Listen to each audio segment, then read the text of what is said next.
네, 안녕하세요. 행정학 강의를 맡게 된 이승철이라고 합니다. 우선 행정학의 기본적인 구성 체계와 시험이 어떻게 나오는지, 또 공부를 어떻게 해야 될지 간략하게 안내를 해드리도록 하겠습니다. 일단은 행정학이 어떻게 구성되어 있는지 기본적인 구성 체계를 보면요. 일단 행정학이라는 학문은 자연과학과 대비되는 사회과학이라는 표현을 씁니다.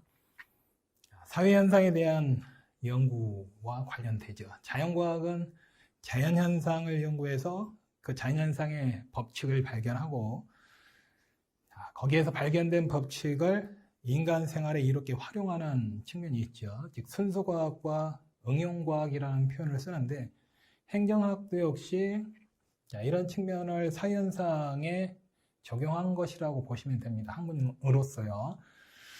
그래서 행정학도 일종의 순수과학과 응용과학적 성격을 다 갖는 것이 되죠. 당연히 행정학도 사회과학이기 때문에 사회현상에 대한 연구에 초점을 맞추죠. 사회 구성원들과의 상호작용에 대한 측면들을 파악을 하고요. 그 중에 이제 사회 문제에 초점을 맞춰서 이 문제가 왜 나타났으며, 즉 원인을 판단하고 그 문제의 원인을 해결하기 위한 처방, 해결책을 제시하는데, 즉 행정에서의 처방은 바로 정책이 되는 거죠. 실업 문제다 실업 정책, 물가 문제다 물가 안정 정책, 이런 식으로 각각의 문제에 대한 정책적 처방을 제시해 주게 됩니다. 이런 행정 활동을 구성하고 있는 기본적인 구성 요소들이 이제 행정학의 구성 요소들이 되는데요. 사회 문제를 해결해 나가는 정부 활동이 행정이라고 했죠.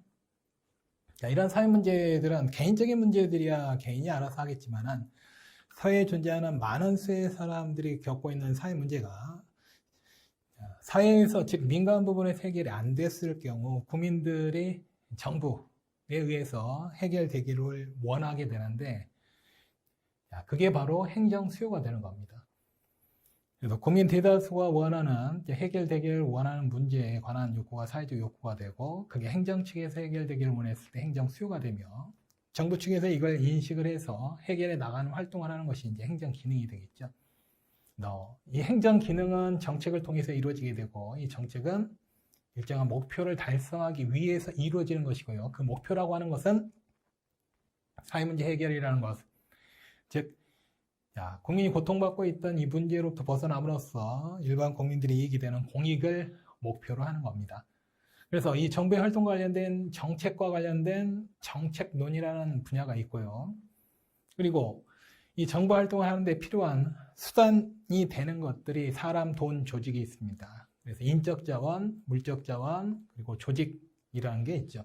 온라인 와서 이제 정보 자원이라든가 정보통신기술 같은 것이 강조되면서 전자정부라는 것도 강조가 되죠. 이러한 세 가지 수단에 관련된 활동을 다루는 부분이 각각 조직론, 인사행정론, 재무행정론이라는 게 있습니다. 그래서 공무원에 대한 인사관리에 관한 측면, 또 행정조직 구조에 관한 운영 측면, 또 재무행정론에서는 주로 정부 예산이 어떻게 운영되는지를 보게 되죠. 그리고 정부 활동이 올바른 방향으로 되어 가는지 점검하고 제어를 하고요. 그리고 방향 자체가 잘못되었으면 수정해 나가는 활동이 피드백, 행정 환류론이라는 것입니다. 즉 정부 활동을 통해서 국민들에게 이루어진 내용들이 제대로 이루어졌는지를 점검해서 다시 고쳐 나가는 거죠. 그래서 행정 활동에서 피드백이라는 환류라는 표현이 나오면 시정, 개선, 수정, 이런 의미로 보시면 됩니다. 올바른 방향으로 가야 될 의무가 있다는 것이 행정 책임이고요. 여기서 벗어나서 부정부패를 저지른다거나 비효율적으로 운영이 된다거나 이런 것들을 제어하는 것이 행정 통제가 되겠고, 방향 자체가 잘못되었으면 그걸 다시 수정해 나가는 것이 행정 개혁이 되기도 하겠죠. 그래서 2편부터 7편까지의 내용이 이런 내용을 담고 있고, 특히 이제 7편은 정부 활동 중에서도 중앙정부와 지방정부의 활동을 분리해서 볼 수가 있는데, 지방정부도 동일한 활동을 합니다. 그 지역사회에서 지역 주민들이 원하는 행정 수요를 충족시켜 나가는 활동을 하고, 또 지방자치단체의 조직이 있겠고, 지방공무원이 있겠고, 지방정부의 예산이 있겠죠. 또 지방정부의 정책도 있겠고요. 그래서 중앙정부의 활동과 유사한 측면은 빼고요. 자, 지방정부에 있어서 중앙정부와 다른 측면이 있겠죠. 즉 자치권이라는 것이 보장이 되면서 또 자주재정이라는 것이 인정이 되고 이런 측면이 있다 보니까 중앙정부와 다른 자치권이 인정되는 지방자치단체 활동을 따로 빼서 다루는 부분이 지방행정론이라는 게 되게 됩니다. 그리고 1편에서 다루게 되는 부분은 행정이 무엇이냐라는 것과 행정학이 뭐냐라는 걸 보게 되는데, 행정이 무엇이냐라는 그 본질을 파악하기 위해서 행정의 특징이나 수요나 기능, 변수, 과정, 문화, 가치 이런 것 등에 대해서 각각의 개념이나 변화, 내용들을 보게 됩니다. 또 행정학이 뭐냐라고 하는 거에 대해서 행정학 이론의 발달사를 미국에서의 이론 전개 과정을 토대로 해서 보게 됩니다.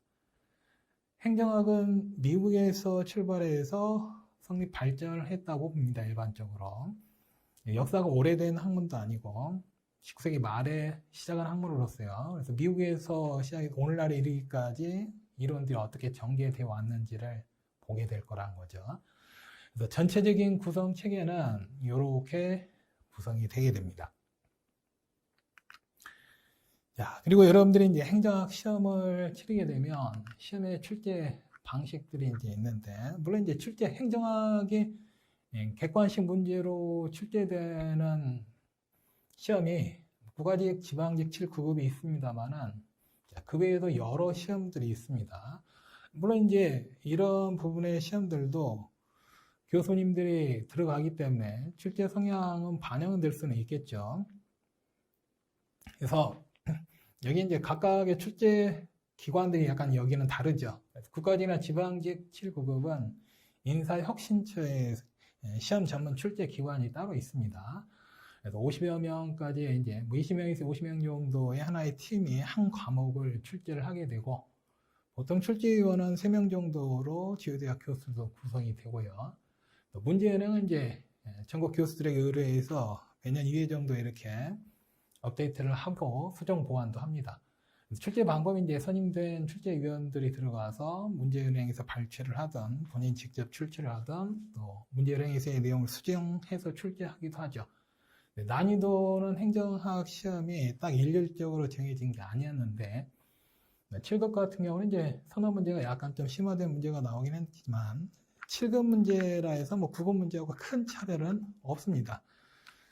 뭐 이론 범위 분야가 더 넓거나 이런 건 아니고요. 범위는 다 똑같기 때문에 여러분들 기출문제를 연습하더라도 9급을 준비하더라도 7급 문제도 폭넓게 같이 풀어보시는 것이 낫죠. 또 아까 언급했던 여타의 다른 시험에서 출제된 행정학 시험 문제도 최근에 3, 4년 정도까지는 기출문제를 한 번씩 다 풀어보셔야 됩니다. 나중에는. 자, 그리고 9급 문제 중에 거의 절반은 공부를 어느 정도 하면 거의 다 푸는 문제입니다. 그래서 변별력을 가르는 문제들이 꼭 선호 문제들이 있어서 그런 것들은 이제 틀리지 않아야 되고요. 이제 시험이 출제가 되면 가정답이 발표가 되고 이의 제기를 해서 나중에 이제 최종 정답이 발표가 되고요. 물론 이제 최종 정답에도 불응을 하면 행정소송은 제기할 수는 있지만은 자기가 그 문제를 맞췄을 때 합격할 수 있어야지만 소제기가 가능하기 때문에 자, 어찌됐든 뭐 요 상황까지 가지 않고 충분히 합격할 수 있는 점수에 이르러야겠죠. 그래서 행정학 시험은 일단 100점을 맞아야겠다라는 생각으로 공부를 하시는 게 좋고, 또 양이 너무 방대하다 보니까 이것저것 너무 지엽적이고 세부적인 것에 빠져들게 되면 해야 될 게 너무 많아집니다.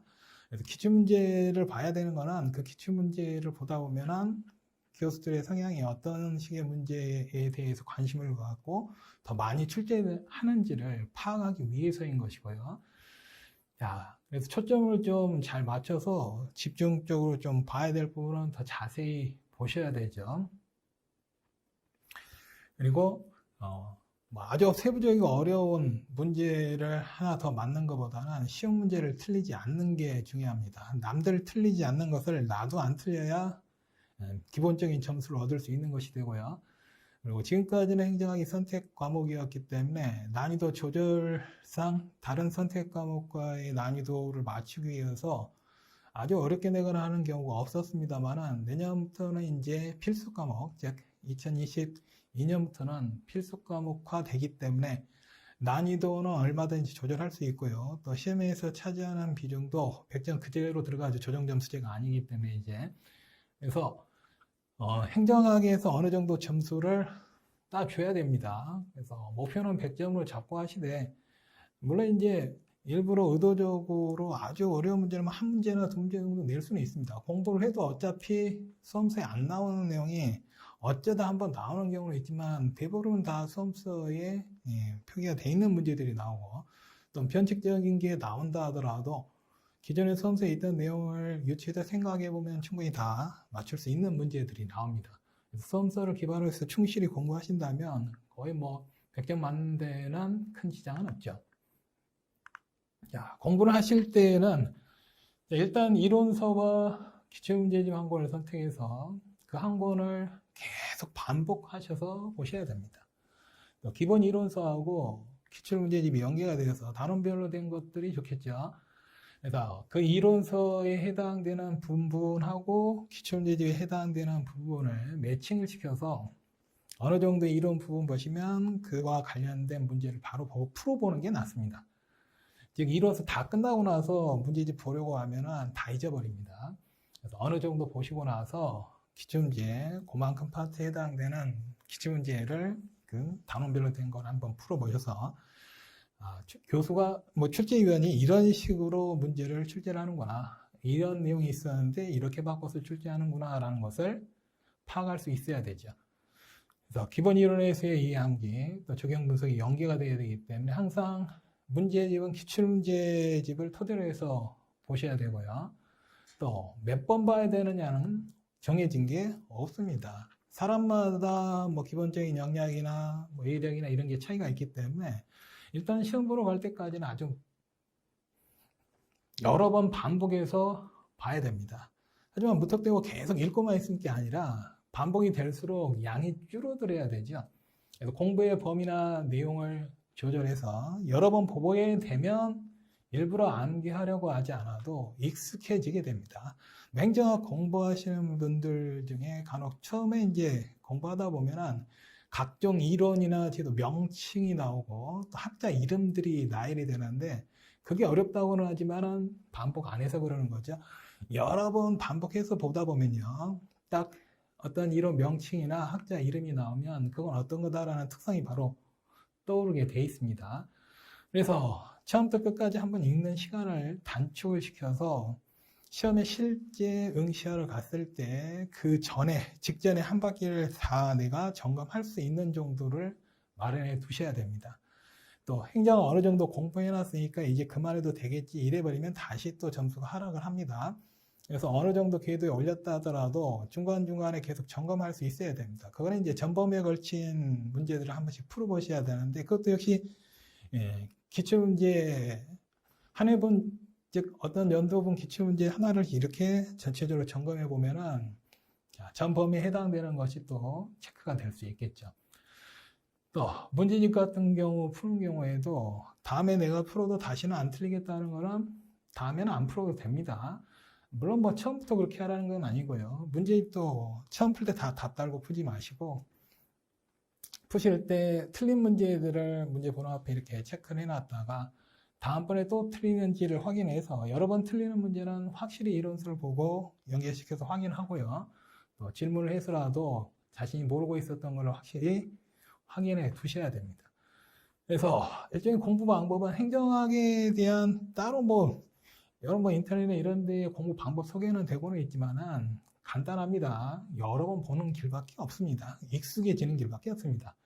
영어, 국어, 국사 같은 경우 공부 또 여러분들이 고등학교, 중학교 다 국어 공부했지만 국어용 국사 공부했지만 그래도 어렵죠.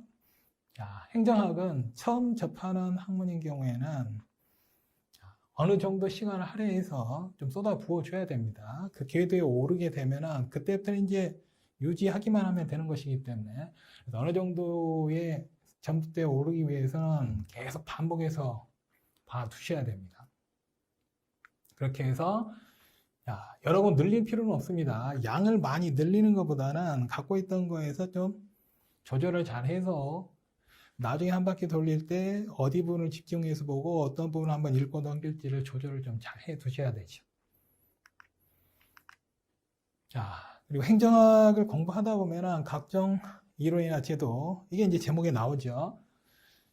공부하실 때에 이런 순서대로 대부분 구성이 되어 있다는 걸 생각을 하시면 됩니다.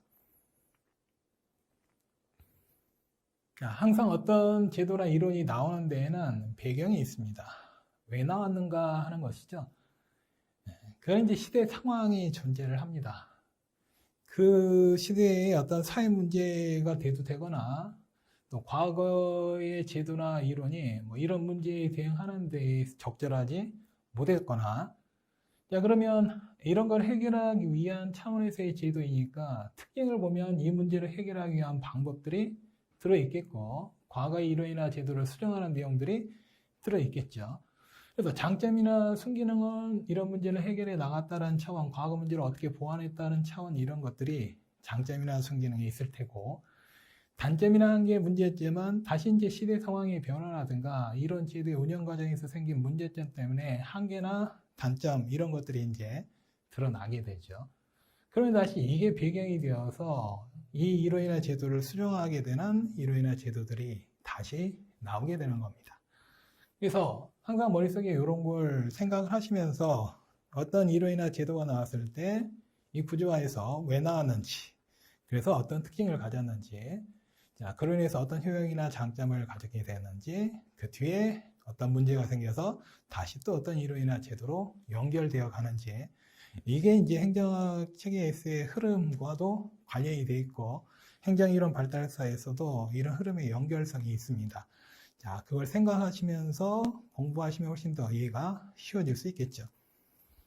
그래서 뭐 행정학의 뭐 세부적인 다른 공부 방법은 정해진 건 아니고, 여러분들이 이렇게 열심히 반복해서 보는 것이 가장 좋은 방법이라는 걸 알려드립니다.